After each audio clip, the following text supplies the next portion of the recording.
Men of Gold.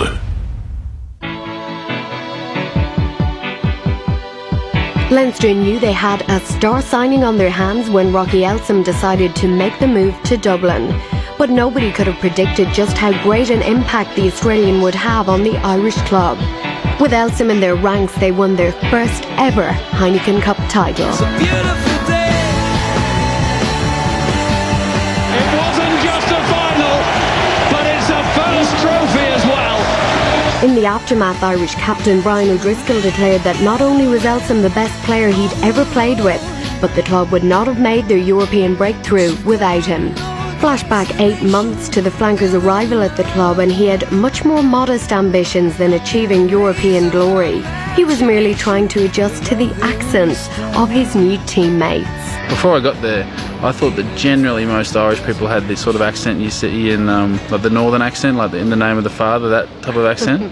But then you get there, they're all over the shop. The T's, like the think is tink. If they say what you think, I wouldn't know, exactly what they're talking about, or 30, 20, that sort of thing. When the former Waratahs player wasn't developing his communication skills, he was nurturing a new musical interest. He took up playing the drums. When I'd been to Dublin, it had been in the past. I'd had two of the coldest days of my life there, And in the house I was living in the backyard, there was like a little boiler room, so I thought that was perfect for a drum kit, so I organised one of them to come over, which was good. I liked it. Yeah, what did the neighbours think then? Well, I thought because I was in the backyards that they wouldn't hear it, and it was pretty good, particularly during the day, like they wouldn't be there. But when I left, pretty well everyone in the street, when they said goodbye, just said, and we'll miss you drums, but I think maybe they won't. While Elsom wasn't comfortable showcasing his drumming skills in public, his on-field performances made him an instant hit with the fans. I think they were very good to me there, the fans. They, it wasn't, sometimes when you're a foreigner, it's not so easy, but they were great from day one. I think that they always appreciated the effort that I'd put in, and I think that they just really accepted me as part of the team. Elsom's popularity was well earned, the flanker determined not to be just another foreign recruit with star quality but no star showing. Well, I think that they have a thing that they call Harvey Norman players, that you get a great deal but you have absolutely no interest, and they're always wary of that with foreigners, and it is hard because the seasons have got to back up, but then also there's a lot of things that are different you're not used to, which leads to injuries and also people not being as comfortable or as happy with where they're playing in a new place. The Heineken Cup semi-final against Munster showcased the biggest rivalry in Irish rugby.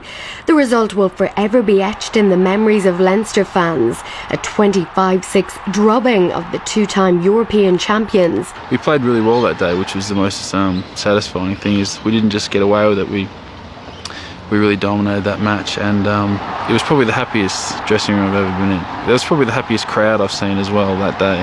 When they were singing cheerio as they were going out of the stadium, I think they seemed pretty happy then. Elsom was named Club Player of the Year in the lead up to what was a much hyped decider against the Leicester Tigers. Over the course of the year, there was a lot of doubters around the side, which is fair enough because we didn't play that well all year. And in particular, there was an article that went something like, this is a contest between 5 times finalists and a team that's never been in the final, and pretenders and contenders, and really slagged us off. And I think that any time that happens, it's a real bonus for the team. If Elsom was a crowd favourite in the lead up to the final, afterwards his status grew to legend. His man of the match performance not only inspiring Leinster's victory, but providing a fitting end to the Australians' Dublin Odyssey. The best thing about it was just that through what happened during the season, we really became quite a tight unit, which you always enjoy victories and being part of teams that are tight, and that's across the whole squad, and I felt like we were that, which just made it just so much better for me to be involved in. There was a lot of things to be sad about there when I was leaving Dublin, because even if I went back to the club at a later stage, it was never going to be like that again. And it just really made it all the greater experience for me.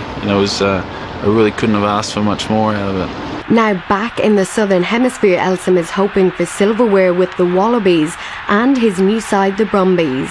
One of his former teammates in particular is looking forward to meeting him on the field. Phil Waugh has said that he just can't wait to play against you. He thinks it'll be really good fun. Are you looking forward to playing against him? Not really. I could think of players that I would prefer to play against. Regardless of what happens in the future, one thing is certain. Rocky Elsom has ensured his place in Irish and European rugby history forever.